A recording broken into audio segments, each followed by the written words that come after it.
Hello नमस्कार दोस्तों, मैं आप सभी का स्वागत करता हूं अपने YouTube channel study world for exams में। आज हम इस वीडियो में डिस्कस करने वाले हैं सामान्य विज्ञान जनरल साइंस से संबंधित कुछ महत्वपूर्ण क्वेश्चंस जो आगामी सभी प्रतियोगी परीक्षाओं के लिए बहुत ही महत्वपूर्ण साबित होने वाले हैं। तो ध्यान से इस वीडियो को देखिएगा। आइए आज का वीडियो शुरू कर लेते हैं बिना किसी देरी के। तो आज का पहला सवाल है, बोकारो स्टील प्लांट किस देश के सहयोग से बना? यह सवाल थोड़ा विज्ञान से हटकर है, तो टेंशन मत लीजिए। अगले जितने भी सवाल आने वाले हैं सब विज्ञान से संबंधित होने वाले हैं। ये मान लीजिए भूगोल से संबंधित सवाल हो जाएगा, तो इसमें कोई दिक्कत नहीं है। जीएस आपको तैयारी हो रहा है। तो पूर्व सोवियत संघ के सहयोग से जो है बोकारो स्टील प्लांट देश में लगाया गया। अगला सवाल देख लेते हैं, राष्ट्रीय विज्ञान दिवस कब मनाया जाता है? तो प्रत्येक वर्ष 28 फरवरी को राष्ट्रीय विज्ञान दिवस मनाया जाता है। सर सीवी रमन भारतीय भौतिक शास्त्री थे, भारतीय भौतिक विज्ञानी हैं जिनको 28 फरवरी को नोबेल पुरस्कार मिला था रमन प्रभाव की खोज के लिए। इसलिए 28 फरवरी को प्रत्येक वर्ष राष्ट्रीय विज्ञान दिवस मनाया जाता है। अगला सवाल देख लेते हैं, राइबोफ्लेविन है तो राइबोफ्लेविन विटामिन B2 का रासायनिक नाम है। विटामिन B2 को राइबोफ्लेविन नाम से जाना जाता है।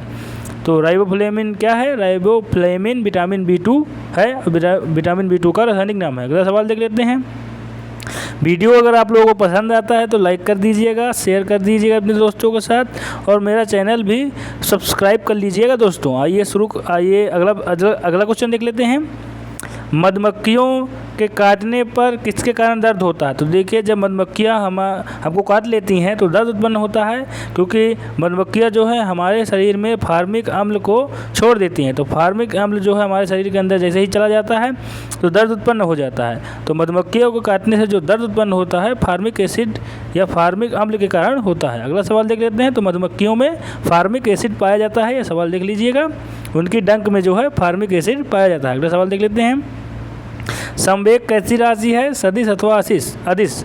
तो देखिए, संवेग एक सदिश राशि है। सदिश राशि उन राशियों को कहते हैं जिन राशियों को दर्शाने के लिए परिमाण के साथ दिशा की भी आवश्यकता होती है, उन्हें सदिश राशियाँ कहते हैं। तो संवेग एक सदिश राशि है क्योंकि इसको दर्शाने के लिए परिमाण के साथ साथ दिशा की भी ज़रूरत है, तो सदिश राशि है संवेग। अगला सवाल देख लेते हैं, हेमेटाइट किसका अयस्क है? तो हेमेटाइट आयरन या लौह का अयस्क है।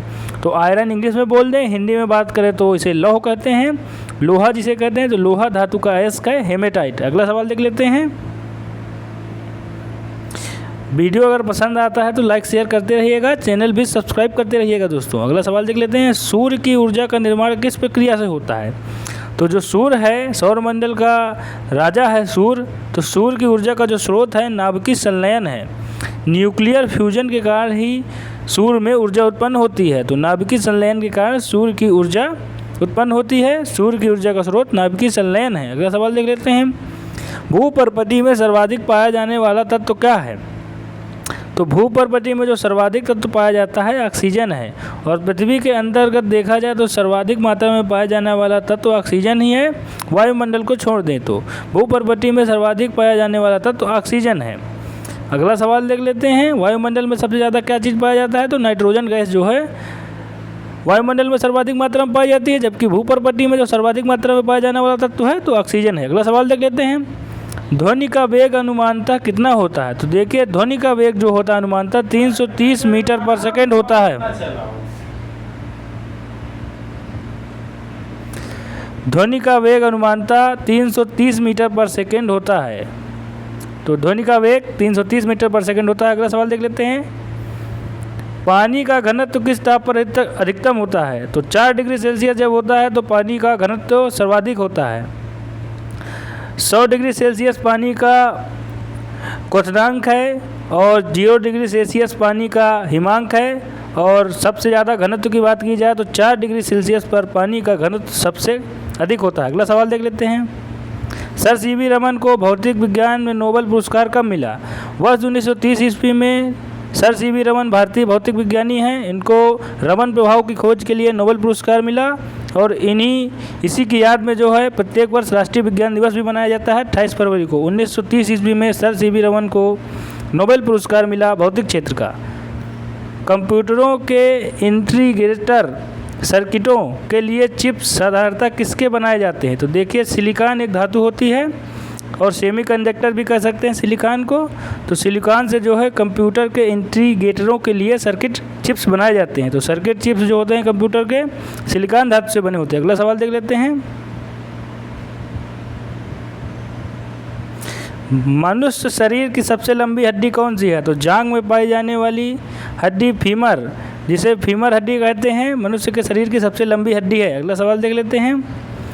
ब्लू विट्रॉल के नाम से किसे जाना जाता है? तो ब्लू विट्रॉल के नाम से कॉपर सल्फेट को जाना जाता है। ये याद रखिएगा सवाल आप लोग ध्यान में रखिएगा कि कॉपर सल्फेट को ही ब्लू विट्रॉल नाम से जाना जाता है। अगला सवाल देख लेते हैं।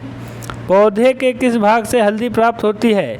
तो तना जो भाग होता है प्रकंद भी कहते हैं। तो पौधे के प्रकंद भाग या तना भाग से ही हल्दी प्राप्त होती है। तो पौधे के तने भाग से जो है हल्दी प्राप्त होती है। हल्दी जो है मसाले का एक प्रारूप है, मसाले में प्रयोग की जाती है हल्दी। होलोग्राफी किसकी तकनीक है? होलोग्राफी वस्तु में त्रिविमीय प्रतिरूप को अंकित करने एवं पुनरावृत्ति करने की। तो देखिए 3D में जब भी कोई भी चित्र बनाया जाता है, कोई भी चित्र उकेरा जाता है 3D में, तो उसकी जो वैज्ञानिक अध्ययन को क्या कहते हैं? होलोग्राफी। होलोग्राफी के अंदर वस्तु के त्रिविमीय प्रतिरूप को अंकित किया जाता है तथा पुनरावृत्ति की जाती है। अगला सवाल देख लेते हैं दोस्तों। तो 3D से संबंधित है होलोग्राफी। इंसुलिन की खोज किसने की थी? तो एफ जी बेंटिंग नामक वैज्ञानिक द्वारा इंसुलिन की खोज की गई थी। तो यह सवाल 2 से 4 बार रिपीट हो चुका है। तो यह सवाल लगता है इस प्रैक्टिस सेट में काफ़ी फेवरेट हो गया है, बार बार यह सवाल देखने के लिए मिलता है। तो कोई दिक्कत नहीं है, आप लोग इसको रिवाइज करते रहिए। तो इंसुलिन की खोज एफ.जी. बेंटिंग नामक वैज्ञानिक ने की थी। अगला सवाल देख लेते हैं। हड्डियों में फास्फेट किस रूप में पाया जाता है? तो हड्डियों में फास्फेट कैल्शियम फास्फेट के रूप में पाया जाता है। इस सवाल का सही उत्तर हो जाएगा हड्डियों में फास्फेट जो है कैल्शियम फास्फेट के रूप में पाया जाता है। अगला सवाल देख लेते हैं।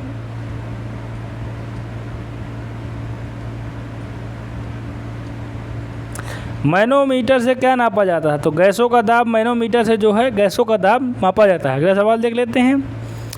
टेरामाइसिन नामक एंटीबायोटिक किस जीवाणु से प्राप्त होता है? तो टेरामाइसिन एक एंटीबायोटिक है जो कि स्ट्रेप्टोकोकस रिमोसस नामक जीवाणु से प्राप्त किया जाता है। तो स्ट्रेप्टोकोकस रिमोसस नामक जीवाणु से जो है टेरामाइसिन एंटीबायोटिक प्राप्त किया जाता है। अगला सवाल देख लेते हैं। ध्वनि की चाल पर दाब का क्या प्रभाव पड़ता है? तो कोई प्रभाव नहीं पड़ता। ध्वनि की चाल पर जो है दाब का कोई भी प्रभाव नहीं पड़ता है। दाब बढ़े चाहे घटे, ध्वनि की चाल पर कोई प्रभाव नहीं पड़ता है। जबकि तापमान का प्रभाव ध्वनि की चाल पर पड़ता है। ताप बढ़ जाता है तो ध्वनि की चाल भी बढ़ जाती है, ताप घट जाता है तो ध्वनि की चाल भी घट जाती है। लेकिन दाब की बात की जाए, प्रेशर की बात की जाए, तो ध्वनि की चाल पर प्रेशर का कोई भी प्रभाव नहीं पड़ता है, दाब का कोई भी प्रभाव नहीं पड़ता है। अगला सवाल देख लेते हैं। कॉस्मिक किरणों की खोज किसने की थी? तो R.A. मिल्कन नामक वैज्ञानिक ने जो है कॉस्मिक किरणों की खोज की थी। तो R.A. मिल्कन नाम याद रखिएगा वैज्ञानिक का। इन्होंने जो है कॉस्मिक किरणों की खोज की थी। अगला सवाल देख लेते हैं। चालक की विद्युत प्रतिरोधकता का मात्रक क्या है? तो चालक की विद्युत प्रतिरोधकता का मात्रक ओम है और इसका चिन्ह देख लेते हैं। ओम का इससे दर्शाया जाता है ओम को। तो प्रतिरोध का मात्रक होता है ओम। आर प्रतिरोध को आर से दर्शाते हैं और प्रतिरोध का मात्रक होता है ओम। ओम का चिन्ह यह है, देख लीजिएगा। तो विद्युत प्रतिरोधकता का मात्रक ओम होता है। अगला सवाल देख लेते हैं। पृथ्वी की औसत घनत्व कितना होता है?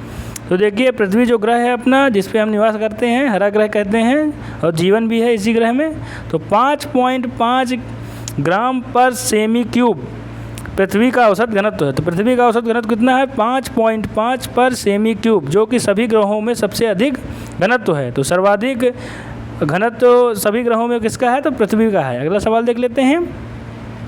जर्मन सिल्वर का कौन कौन से संगठन होते हैं? तो देखिए जर्मन सिल्वर एक मिश्र धातु है और जर्मन सिल्वर जो है किन किन धातुओं से मिलकर बनता है? तो तांबा, निकिल तथा जिंक।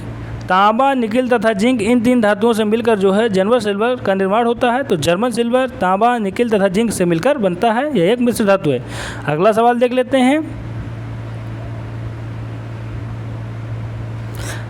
चुंबक झुकाव डिप की समान स्थिति दर्शाने वाली रेखा को क्या कहते हैं? तो देखिए, चुंबक झुकाव की समान स्थिति को दर्शाने वाली रेखा को आइसोक्लिनिक रेखा कहते हैं।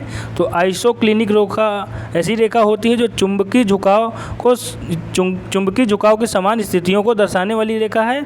जहाँ पर समान चुंबकीय झुकाव होते हैं उन्हीं को मिलाने वाली रेखा को आइसोक्लिनिक रेखा कहते हैं। अगला सवाल देख लेते हैं।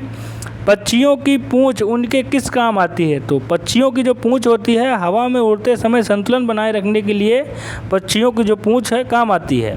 तो पक्षियों की जो पूंछ होती है वह क्या काम आती है? तो पक्षी जब हवा में उड़ते हैं तो उनका संतुलन बनाए रखने के लिए पूंछ बहुत ही काम आती है। अगला सवाल देख लेते हैं। कोशिका का ऊर्जा घर किसे कहते हैं? तो देखिए, पावर हाउस ऑफ सेल किसे कहा जाता है? तो माइटोकॉन्ड्रिया एक ऐसा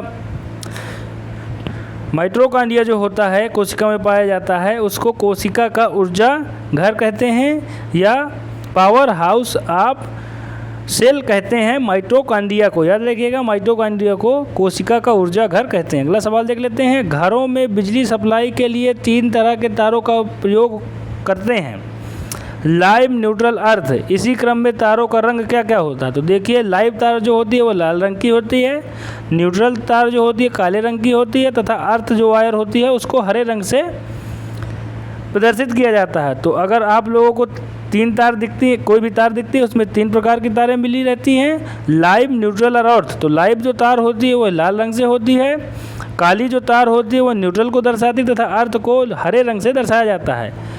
तो घरों में जो बिजली सप्लाई होती है 3 तरीके से होती है, 3 तारों के प्रयोग से होती है, जिसमें लाइव, न्यूट्रल और अर्थ तारों के प्रयोग से होती है, जिनको क्रमशः लाइव को लाल तार से, न्यूट्रल को काली तार से तथा अर्थ को हरी तार से दर्शाया जाता है। अगला सवाल देख लेते हैं। ध्रुव तारा अपने स्थान पर स्थिर प्रतीत होता है क्योंकि?